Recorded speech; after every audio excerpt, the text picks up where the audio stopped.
Hey, ladies and gentlemen, it's CL King coming to you live from the High Definition Studios here in Jacksonville, North Carolina, the home of Marine Corps Base Camp Lejeune. And I guess it's the home of CL King, too, because that's where I talk to y'all from every night. So, hey, Greg, just let me know if we got a good fidelity out there, because I didn't do a lot of show pre-check. So just make sure to just give me thumbs up that everything's good. We are in the season of information overload, ladies and gentlemen. All of my guests and all of the folks that contribute to this show, we have a vein. We have a format that we're trying to bring to you. But the rest of the world has really turned upside down. And so what I try to do on this show is insulate you all, even if it's just for the hour of the show. Try to insulate you all from all the negativity, all the pulling from left and right, and all of the debauched rivalries that are going on in the world. And I say, man, you know what? I want to bring y'all something that will impact you. I want to bring you something that will impact your mind, your body, your soul. And when you're finished in this environment, you'll feel different. You'll be different. You know, I got a guest tonight. My guest, she said this. She said, don't let your past rob you of your future. Mistie Layne is my guest, ladies and gentlemen, and she's on a mission to make transparency a game changer in the world. After going from medical school to prison for killing somebody in a car accident behind a horrific crack cocaine addiction, she used writing to pull herself up and save her own life. Her best-selling book, What Goes Up, was written from behind bars while she faced a 40-year prison sentence. After serving 2.5 years in prison, she returned to society and rebuilt her relationships. She rebuilt her life, and she rebuilt her career. 9 years later, ladies and gentlemen, on the exact same day of her wreck that killed somebody, her first grandchild was born. And it was born with severe brain damage from birth. Immediately, Mistie blamed herself, and she thought it was her punishment for her past. Y'all know sometimes, ladies and gentlemen, that our past haunts us. But Mistie realized that she was letting her past rob her of her future. And she was tired of hiding behind shame and guilt. She decided to become transparent. And I know Mistie, she's quite transparent. She decided to become transparent about her experiences in hopes of teaching others about overcoming their worst to live their best, and about self-forgiveness. She wrote her book, changing it from anger and blame to accountability and forgiveness. She's an award-winning speaker, best-selling author. She's the host of Dare to Share. Mistie, I'm telling you, we cleared our calendars to make the stars align that we can get you here from Texas. Welcome, ladies and gentlemen, to the virtual studios. Mistie Quinn, welcome, Mistie. Thank you so much for having me here, CL. I really appreciate it. It's an honor. I tell you what, man, I'm so thankful that we got this together. I was talking to Mike Black last night, my co-host, and I said, man, you realize we're having Mistie on? And, he said, yeah, when we did remember when we did a pre-interview, it was like, we had no idea that interview was going to be like that. So I listen, ladies and gentlemen, I really want you to strap in for the whole entirety of the show tonight. We welcome all of our online audience and as well as our podcast audience, the Impact Life 24/7. And so we're going to get right to it because time is of the essence. My guests usually are not in the same time zone as me. And so Mistie was so gracious enough. She's still in nuclear medicine, right? That's where correct. Nuclear medicine. Yeah, she's still in nuclear medicine. She rushed home, got changed out of her superhero costume and came on the show for us. So that's right. So Mistie, if you would, please tell people how they can contact you, because I know people from all across the country and around the world are going to want to get up with you. Well, thank you for that. CL, it's pretty easy to reach out to me. Everything's Mistie Layne in every social media. Instagram, it's Mistie_Layne. Facebook is Mistie Layne. You can go to my website, which is mistielayne.com, or you can email me, mistielayne@mistielayne.com. I made it pretty easy. Yeah, like that's a good thing to be Misty Layne. I don't know why I see Misty Quinn on your Zoom, so that was why I introduced Yeah. you as such. I apologize, That but it's not, it's okay. Layne is actually my middle name. And that's when I authored my book, I decided to go by Misty Layne and I kept it. that's smooth. Yeah, sometimes Yeah. people will say to me, "Well, should when we introduce you, should we call you Christopher?" I'm like, if you call me Christopher, nobody's gonna I know was who gonna know that who you is. are. Yeah, I never use that name. That's just if I get pulled over. It's on my Yeah. driver's It's license. official title when So you're in trouble. right, right. So Misty, again, one of the things that I was talking to our staff about recently is our desire to capture not just this brand that we're building, but we're mindful of the audience, and so we don't just bring anybody on here. Right. Our mission and our focus is, can we reach one life? Can we impact one life? And I promise you, if you listen to just the first few seconds of Misty's story, you will be impacted. And so, but before we get into that, because y'all know how I like to, how I like to become a surgeon. I might be a medical guy myself. I like to, I like to take these things that, through time to keep y'all along with us. But That's if you right. would just give us a little bit of about yourself, Misty, and introduce yourself to our audience. Sure. Well, I grew up in the country. I'm a country girl at heart. You can't take that out of somebody, no matter where you live. It's in you. Pretty simple gal. I just like to live life, have fun. I enjoy camping. That's one of my favorite things to do, especially when all my kiddos and grandkids can come along. I enjoy being outdoors.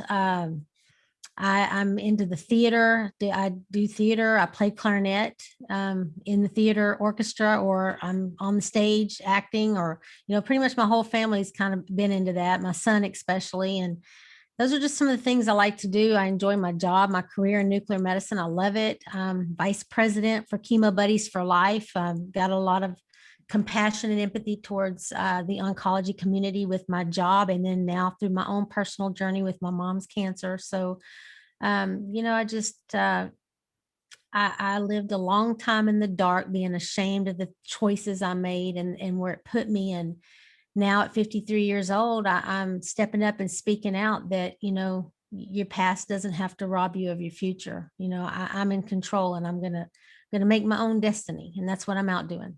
I love that piece of the whole equation. Somebody had posted the other day, Greg, I think it was your homeboy, the retired first sergeant. He had said that, and it was kind of a controversial statement. It wasn't his statement, but he had said in the statement that it's not your education, your ethnicity, he listed all the things that we say are the elements to success. He said none of that is what leads to your success without your attitude. Mhm. And I said, man, you know what? That is so true, It is. because when I hear people who have gone through way less circumstances than you went through, Misty, and they fell a whole lot harder and stayed down a whole lot longer. There came a point in your life where you said, you know what, I'm not gonna stay down here. Y'all can stay down here if you want to, but I ain't Yeah. staying down here. No. And so that and I do like the piece about being in theater, because I was in theater too. See, the Yeah. Lord works this stuff out. So Yeah. when we unpack the and begin to unpack the life of Misty Layne, oftentimes people see the nuclear medicine, the successful career, the lady that's doing all these things.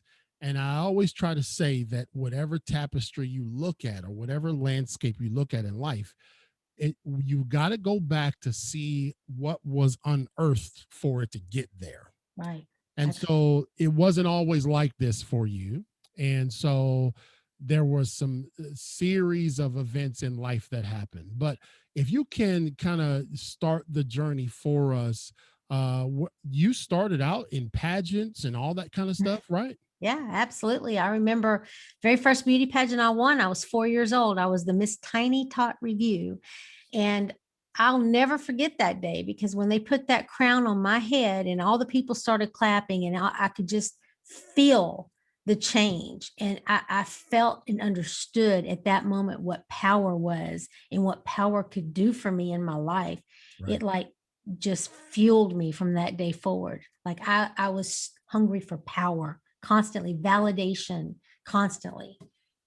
And so Yeah. getting that crown on your head, that just set in motion, like, okay, oh yeah, I feel you. I sometimes ask my kids to put a crown on my head, but they don't, Yeah. they don't ever comply. So, I'll send you one.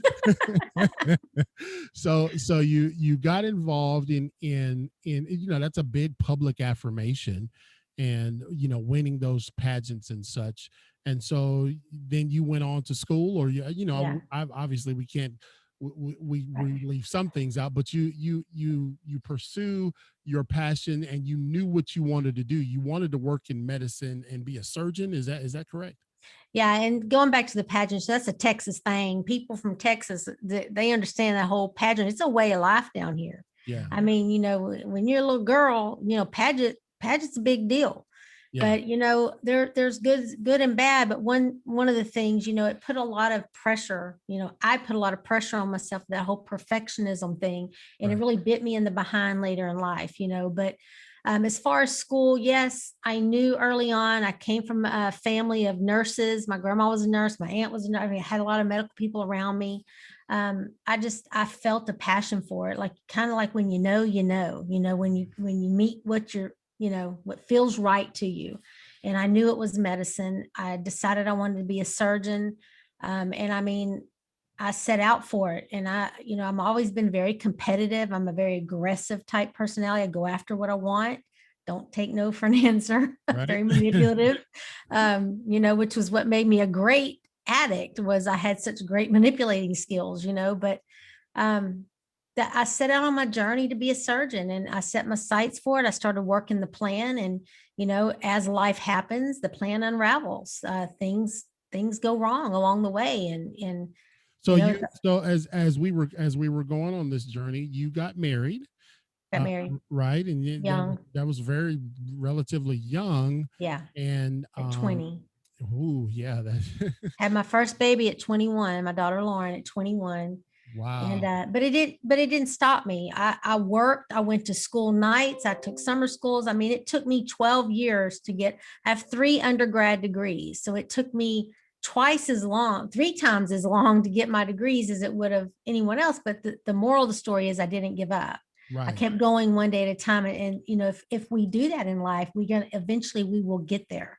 right, So and you would think that, okay, you've got, we look at, ladies and gentlemen, on Impact Life 24/7. I'm joined by my guest, Mistie Layne, and you think that we have these artificial benchmarks. You know what I'm saying? Okay, so you get married, you have a kid, you go into school, you're pursuing the career, and all these benchmarks are, these are markers for, oh, that person's on the road to success, oh and yeah. can't see anything derailing them. Couldn't see anything derailing Mistie until. Yeah. And, before I even answer the until, I want to just throw this out there. That's a lot of pressure too, because people put you on a pedestal. And I'll never forget the first time I ended up in a rehab and all my family came to visit on that first visiting day. The first thing out of their mouth was, oh, not you, not Mistie. And I'm thinking, why not? I'm human. Why not me? Let me be normal like everybody else and fall. It's Right. too much pressure. But the until was, I was in a marriage for 10 years and had 2 daughters. Found out my husband of 10 years had gotten a woman pregnant. And I was very naive. I grew up in a very sheltered, my parents wanted me to have the best of everything and shelter me from the ugly. And they did a good job of it. The problem with it is that when I was out there and the real life hit me in the face, I wasn't prepared for it at all. I went into a deep depression. Blamed myself and thought, well, I must not have been good enough. If he cheated, it must be my fault. I'm not pretty enough. I'm not good enough. I'm not smart enough, whatever. So the first man that came along and validated all that I needed to know is that I was pretty and smart enough and good enough. I was all about him, regardless of what his character was. It was about what I needed to hear. So I got involved with a man that several months into the relationship, he was involved with cocaine and I didn't know it. Introduced me to my first line of cocaine on the way to a Dallas Cowboys football game. And um, that's where, right there, if you're school age, listen to this because it's about respecting those moments of choice. I didn't respect the moments of choice and it became my lifetime of decision. And I thought for a brief moment, I'd never been a drug person. I was a good girl in school. And I thought, no way, I'm not doing it. But then, all that anger and all that depression and all that vulnerability that's present from this marriage that fell apart after 10 years and me being left with two babies right when I just got into medical school, all my dreams were coming true and it all came crashing down. And I thought, well, you know what? Let's see what being bad does for me because being good obviously wasn't the right ticket. And I tried it at 32 years old, a mother of two, on her way to being a surgeon. I made that choice and it changed my life forever. And not only did it change my life, but I took someone's life. So, So yeah, when we were talking about this, actually, Greg and I were talking about this yesterday on Open Mic Monday. What you just said is so powerful. And ladies and gentlemen, thank you for joining us. I've got in our studios Mistie Layne. You can find Mistie at mistylayne.com. She's got an amazing book. What goes up must come down. Is that nope, I know, but it's just what goes up. you know Used how to your be must come down. you know how your mind always wants to say that next part, but that's the beauty of this book is that she's got a whole nother feature to it. And Yeah. mistylayne.com, one of the things that Greg and I was talking about was it was for both of us because he and I both went into the military very young. Mhm. It was that decision that we can both go back to that still affects our lives 35 years later. Absolutely. That one decision. If I go back to the hood up in Cleveland, if I had not made that decision, I could very well be in the same hood that I was Absolutely. clamoring to get out of. And like you said, you're on the way to a celebrated team football game, the Dallas Cowboys. I guess some people celebrate them. And and and this one decision set in motion Yeah, a chain of events that even though God has been gracious, there was a major effect. And so you get introduced to cocaine, and is it a rapid decline from there? not in the beginning. In the beginning, I was snorting it and it was manageable for me. It just took me to a place where none of those things mattered. Adultery didn't matter. Perfectionism didn't matter. The pressures of med school didn't matter. The shame in my eyes of having my husband cheat on me and divorcing didn't matter. So that was comfortable in that space because it gave me that escape. Mm. But then he proceeded to introduce me to crack cocaine. I never even smoked a cigarette. I didn't know how to smoke. And by the time I perfected that technique, I was a full blown crack addict. And it took less than a year to bring me down to where I pretty much lost everything and put myself in rehab at the end of that first year. And then it continued for 9 years more because it's the devil. It's not easy. Wow. See, It's tough. and I'm sure in the work that you do and the work that you've done and speaking to people throughout the country. And again, ladies and gentlemen, mistylayne.com is where you can find Mistie at. And I want you to get a hold of her book, What Goes Up. And this is when people say this, and I sometimes feel, Mistie, people get numb to our stories Yeah. because they look at you, they say, man, she's got a hashtag, she's look at her, she's a keynote speaker, she got a book. I mean, what do they get numb to the fact that, man, listen, I went to the bowels of hell to and below to finally hit that place that some people call rock bottom to get back up. 9 years. It wasn't just like, okay, so you went into rehab and you was good to go Oh and no. you came out, huh? Oh Was no. was rehab effective for you, or was it not effective? It was not effective for me. Crack had a hold of me so strong. It again, it was that escape for me. I don't think so much it was the drug at all. I think it was the place it took me and Mm, allowed me to escape to. And with that, CL comes a whole nother life, a whole nother life. I mean, I ended up in a horrific domestic abuse situation with my drug dealer, who is the father of my son. I went through rapes. I went through, breaking the law and masterminding grand schemes of credit card fraud and prostitution, all those things I said I would never ever do in the beginning, that first year or the first 2 years of that drug addiction. I would look at all the other women, or the girls on the streets, the girls in rehab would tell their stories, and I would think, oh, I would just never do that. I'm never going to have to do that. Well, if you don't get a hold of it and get the help you need, there will be a day you'll cross the line, just like I did. And I'll never forget the day it happened. And you'll do anything for your drug. You'll steal from your parents. There's nothing you won't do for that drug. I don't care who you are. I don't care where you come from. It's that powerful. and this is a very, very sobering moment, ladies and gentlemen. I know, being a public speaker, that there's always this moment in a speech where in church they call it you feel the Holy Ghost. Yeah. There's always this moment where you can just feel the weight of the person's words. Mhm. And for those of you listening on our podcast, I know you probably felt what she was saying just a few mere mortal moments ago, that it was she would do anything for the drug. And Anything. it turned you into, you weren't Misty Layne back then. You Oh no. Did you I even was recognize yourself? That's what I was going to say. When I was in jail, you don't have, very good mirrors, or like plexi mirrors or whatever they're called, but you can see yourself. And I'll remember walking by one day and I had to stop and take a double take. And I'm like, who is that person? I was scared. I was scared of her.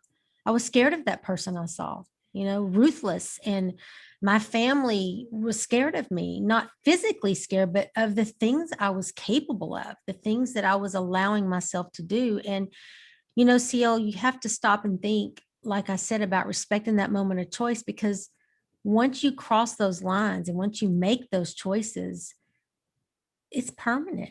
You can't get that history back. You can't change. First time I had an abortion, I took a hit of crack cocaine, walked in the front door. He dropped me off. He went and got high, came back and picked me up an hour later. I got in the car and took another hit of cocaine and just kept going like it didn't even happen, because that's what I needed to do to get through it. You can't take that back. Couldn't take back the second one and couldn't take back the third one either. I'm left to deal with that. That's why I try to tell people those choices are so monumental in your life.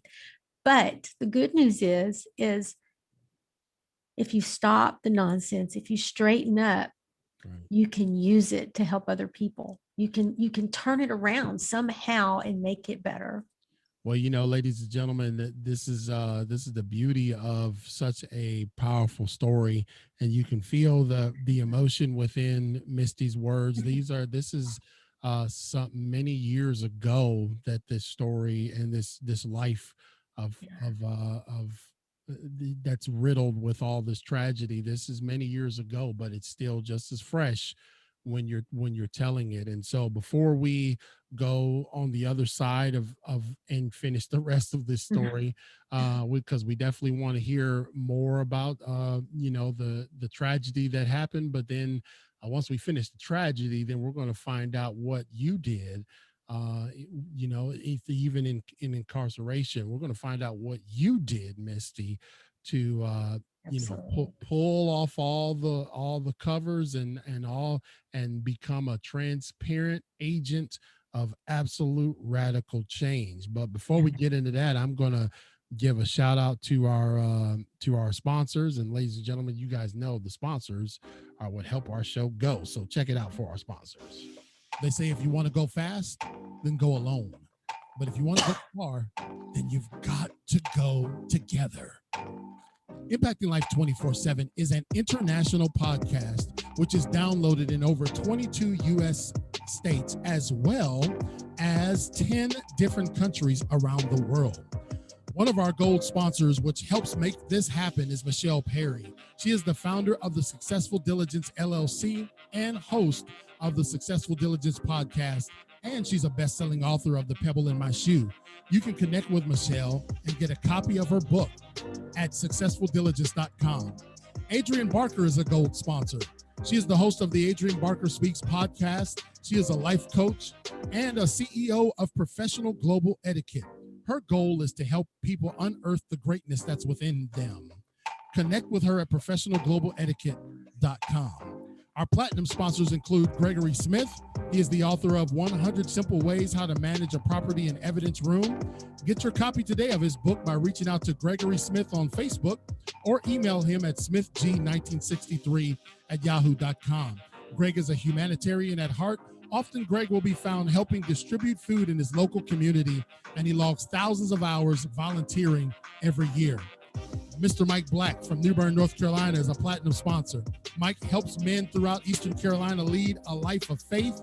He is a compassionate leader in his church. He is a devoted husband and father to his daughter who just recently graduated from Army boot camp.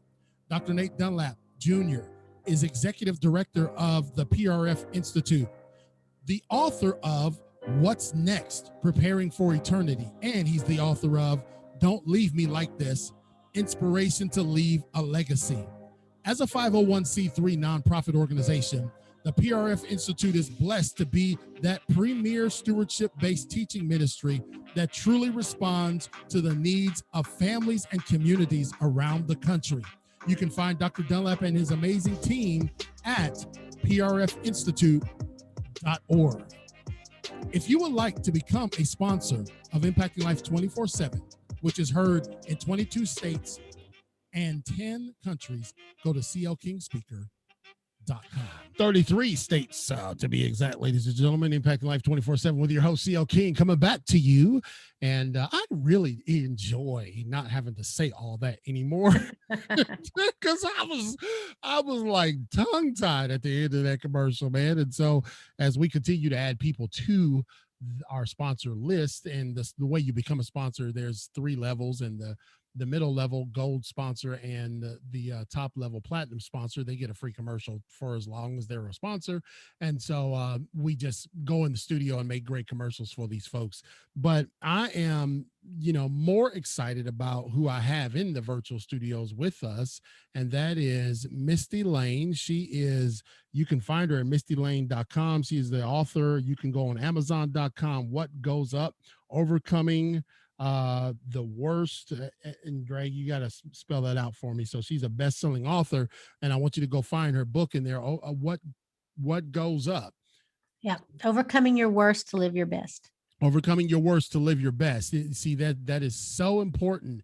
That, man, when everybody would stand on the sidelines and look at Mistie Layne before the break, they would be with their high noses in the air like, oh, she's just a disgrace to society. And it was not even finished because the tragedy struck. And how did that all unfold, Mistie? Well, I was pretty deep in a domestic abuse situation. There's a chapter in my book, Never Say Never, going back to you never know what you're going to do to you're in a situation. You can't judge people because until it happens to you, you just don't know the power and see everything I've been through. The domestic abuse has been the hardest to overcome. That's a deep seated. Those scars are deep. Let me just say that you can heal from the physical ones, but those emotional ones are tough.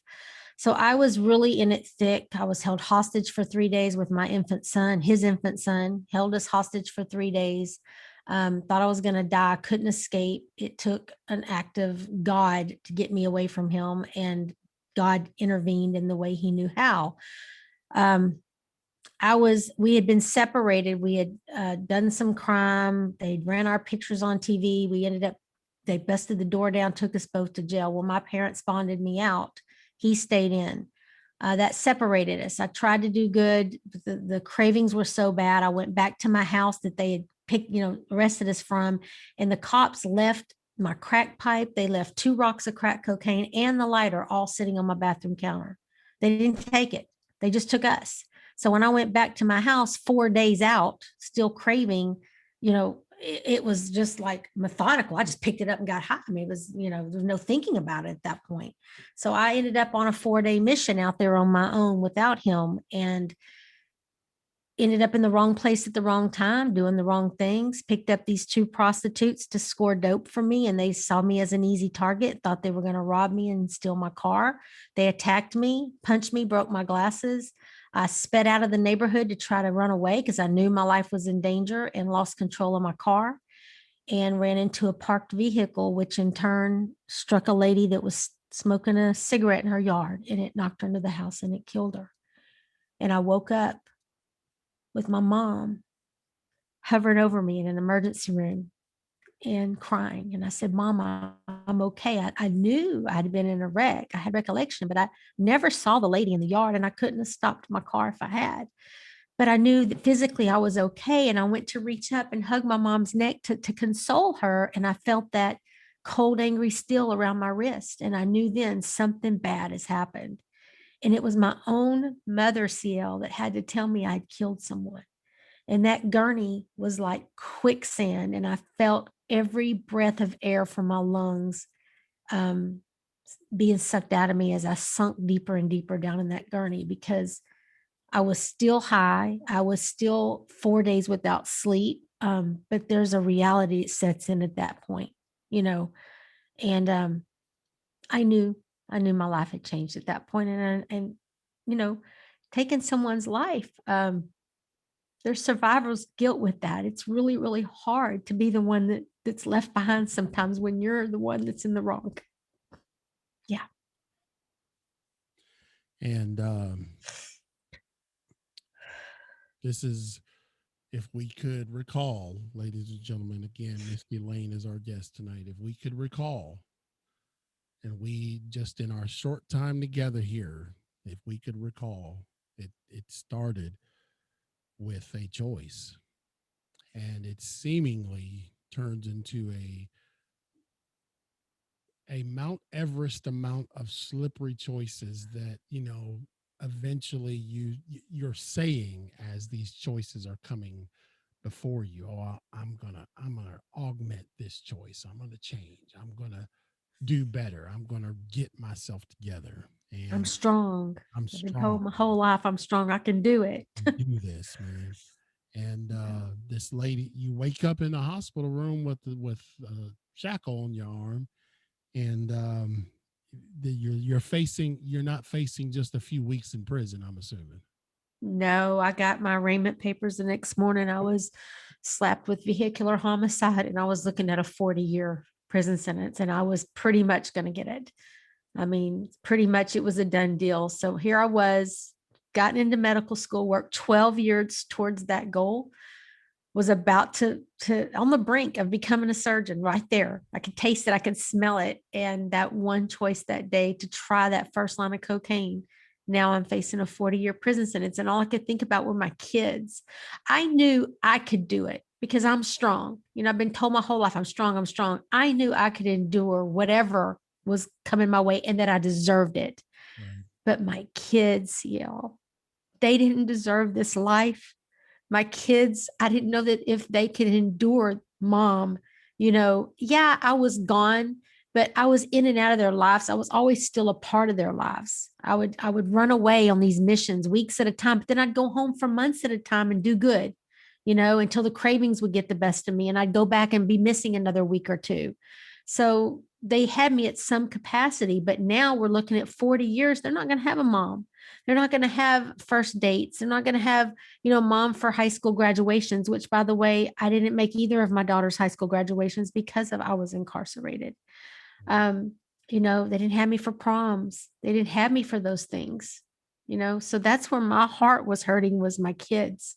So while you're incarcerated, you begin to transcribe from your heart onto some paper. You tell the commissary folks, hey, I need to buy some notepads. And Well, the way that happened was I was just having a hard time. I've never been suicidal, but I was having a hard time getting up every morning and taking a breath of air. I was really beating myself up. I right. had no help, no counseling, no therapy. I just killed somebody. I didn't even have an antidepressant. I didn't even have a Prozac. They didn't give me anything in there. Okay. Yeah. So I'm really just, I got the Bible and I'm just, it's all, at some point, CL, in your life, you have to wake up and realize there's nobody out there that can help you the way you can help you. And you've just got to stand on your own and pull yourself up and get it done. So my daughter wrote me a letter. I just missed her high school graduation. She said, Mom, you've got to forgive yourself. You've got to write down all these things that are haunting you. You've got to pray about it. You got to ask for forgiveness and you've got to forgive yourself. Mm. And it started a writing journey for me. I did what she told me to do. My 18-year-old daughter's parenting me, very wise. I did it. And that release gave me, like, it was like a wall of shame that came down. And I was able to see inside that Misty had pain. There were holes in me that I was trying to fill with beauty pageants. I was trying to fill with little Debbie cakes. I was using sex. I was using drugs, whatever it was, for way back, even pre-cocaine. Right. There were things going on with me and I needed to address those things and I needed to help myself. So I started writing my story. I didn't set out to write a book per se, but as I started writing, it came out, it was my story. And as I was writing, other women in the prison were reading it as I was writing it. And I had women calling their moms that hadn't talked to them in years because my story touched them and they saw that you don't always have tomorrow.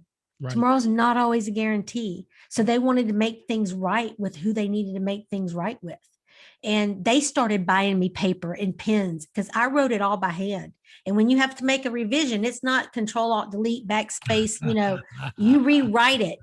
So Yep. that I tell people, writing my book, it took me 7 months and it was the therapy that saved my life. Saved my life. It was my only outlet.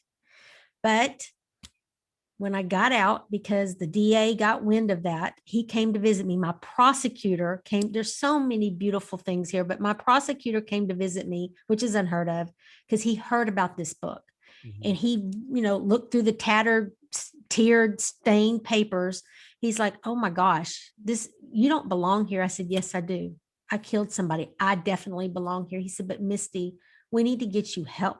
This isn't your life. This isn't what you're supposed to do. And he went to the judge and they had mercy and they reduced that sentence from a vehicular homicide charge with a 40-year wait to a negligent homicide, which is accidental death, which it was an accident, which carried a 5-year maximum. So I got 5 years maximum. I did half of that incarcerated, the other half out on paper. But I was too ashamed to do anything with that book because you see, I'm like a cat, CL. I always land on my feet. I always just land right up, pick up. I'm very creative, because I had my nuclear medicine career, my degree already.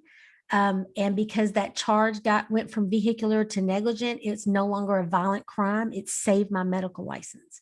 So I was able to jump in. Now, it wasn't easy. I didn't pass background checks. I got a whole lot of places that would not hire me. I had places that hired me and let me go because my background check came back. And it was humility. It was hard. But Mhm. I kept at it day after day and I kept working at it till I found the doctors that would give me a chance because I was honest with them about my past, and I started building a new reputation and trustworthiness for myself.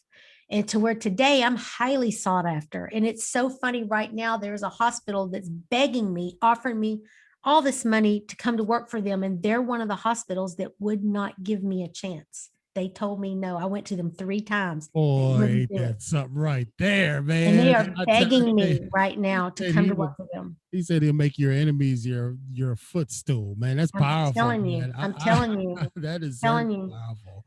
But see, And I didn't want to do anything because I was ashamed of that person. I was ashamed of that lifestyle. I was ashamed to let the people in my new life right. know about that person.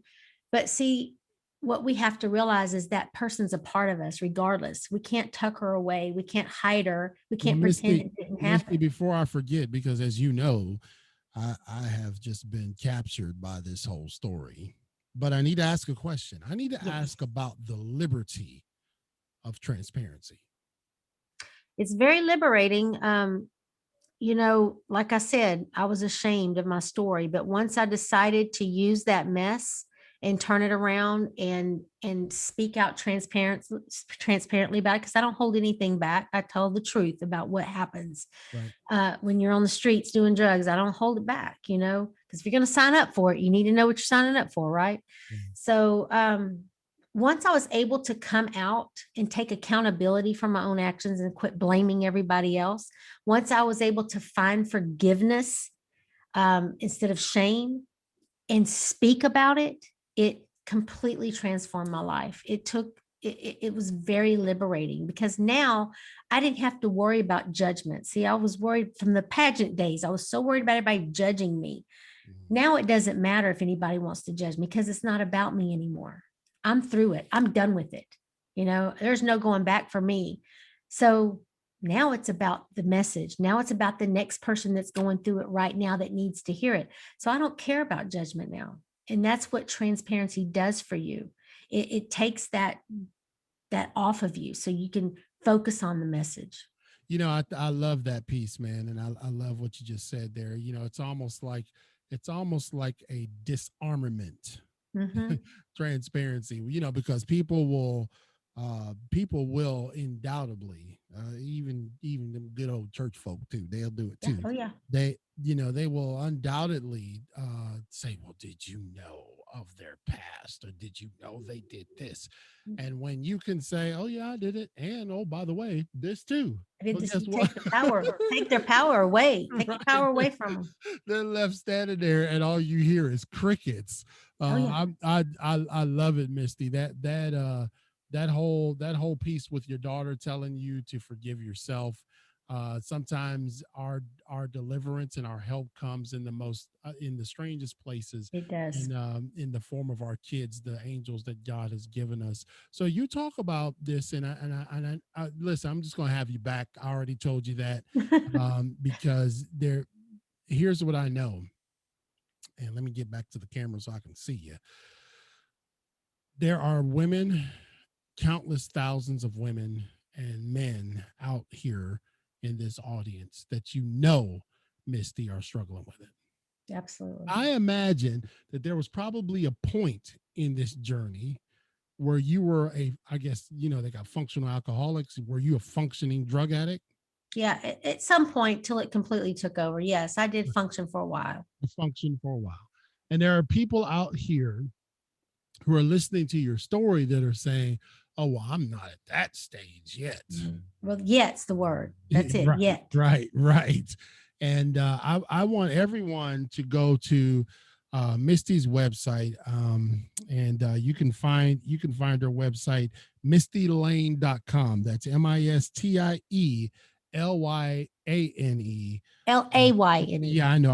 I knew I That's was going to okay. do that. Whenever I It's start okay. spelling, it goes downhill. LAYNE.com. And you can get your book. Can you get your book on your website there too? You can get a signed copy off my website, or you can get Walmart and Target carry it. You can get it at Amazon. You pretty much get it anywhere online. But if you want a signed copy, you need to get it at mistylayne.com. Yeah, that's where I'm going to get my signed copy. So I'll be looking for that in the mail. And of course, you can connect with Misty on Facebook, on social media. Everything that she's connected with is Misty Layne. Very, very simple. And Misty has done some tremendous things relative to her book.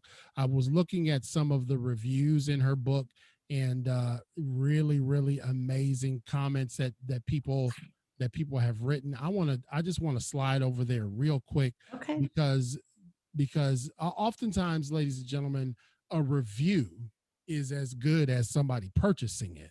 And you know when you can have someone say, this is what I feel about the work that you've done. That's true. And we don't do enough of that. We don't do enough of that for our authors. We don't do enough of that celebrating. Like I tell people, even, if I'm on their show or they come on our show or whatever, man, I'm going to go back and rate your show. I'm going to go back and give you some glowing remarks Yeah. because I want to continue to support you. I want that support to be residual, not just a one shot deal. So here's what someone wrote. Her name is Becky. She said, "Hey Misty, so I read your book. Wow, my whole perspective on addiction was totally changed. Your book was very well written. I could feel the pain all through the book. Although I knew some of the things that happened, I didn't know nearly all of it or to the extent of the abuse. I am so sorry. Maybe I could have been a better friend at the time if I had known. Your book is so raw, and I'm just so amazed at where God has brought you from. He truly is a great God, and I'm so proud of you, Misty. I'm so happy to call you my friend, my lifelong friend. I love you." And you know what, man? When I read that review, I said, man, I don't want to be next to somebody. Y'all listen to me now. Let Pastor King pastor you for a minute. I don't want to be sitting next to somebody that I'm close to, and we so socially distant and so arm's length away and so stay out of my business that I can't pick up on you needing me. Yeah. Man, I need you, and I need you to be there for me, man, because all this is a facade, y'all. All the lights and glamour, when it's all done, we still bleed and we're flesh and we're human, and we have forgotten that in all of our politics and all the things that we cleave to. We've Mhm. forgotten the fact that we're supposed to be here for one another. And what that lady said in that write-up said, man, I should have, I wish I had known more. I wish I could have done more. And we are, ladies and gentlemen, our brother's keeper. We are our brother's keeper and our sister's keeper. So Misty, I'm sorry, I had to go off there for a minute because it was it No, was that's it, great. it jumped. Go She ahead. was actually my best friend growing up, and she knew me well. So she was pretty devastated to see where I was to where I went. But she's very proud to have me back. Yeah, and sometimes it's hard, to look at someone's failure and or falling and not be, not look at it through a particular lens. Yeah. But I could hear in her comments that she really really loves you, and that's a great review. Misty has a step beyond this though. She created a 4-step process Yeah. called the COPE method, and we've Yeah. got about 5 or 6 minutes left. Can you give us a breakdown of that COPE method and help people understand what that is? Absolutely. COPE is it's a 4-step method. COPE equals hope. And it's when I said earlier, at the end of the day, you've only got yourself to rely on, and it's time that you pull yourself up. COPE is the starting point. This is how you start that journey. So the C stands for confront. You have to confront your fears. You have to confront the people that need to forgive you, and you need to ask for the forgiveness. Then you need to look in the mirror and you need to forgive yourself. And that's hard to do, and it's fearful, but it's necessary. Mhm. And then you have the O, which is optimize. We need to realize that God brought us through these journeys, these lessons for a reason. He handpicked me, CL. He saved me. I could have died 1,000 times over out there in many situations, but I didn't. I lived. And there was a reason he saved me. And it wasn't to hide behind shame, it was to get up and optimize on those experiences so that I could help other people with my story. So the O is to optimize.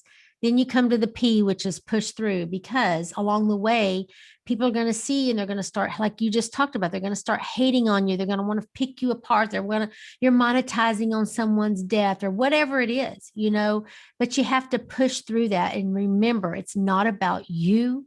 It's about the message and God's work that God has saved you to do. And then the E is the most important part at the end of it all.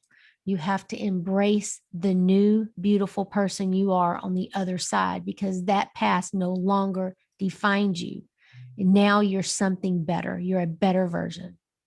Well, as a Lean Six Sigma green belt certified to solve all kind of world problems, I love acronyms. So when I saw COPE, I said, "Oh yeah, we're gonna break this down," because Break that all my down. all my trainings are acronyms, man, I and love it. that is so powerful, Misty. And you have, I think you have captured the heart of a nation with this story, and how God rested on that.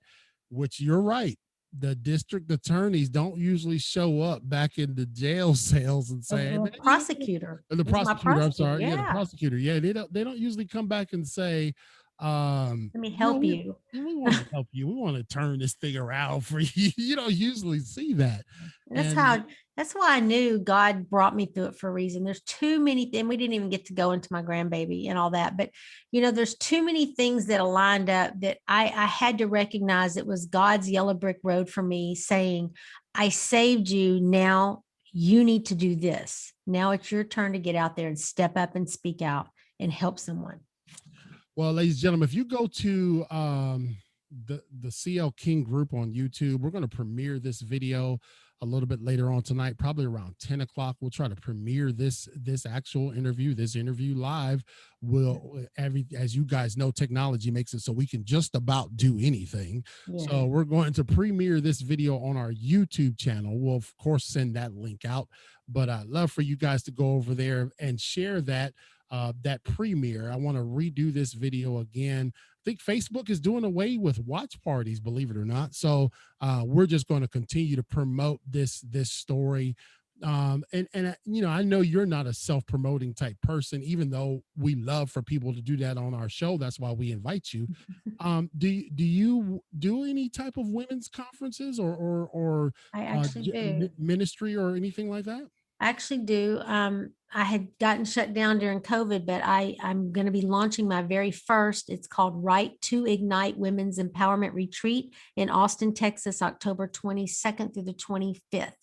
And it's all about learning how to use writing as a valuable tool.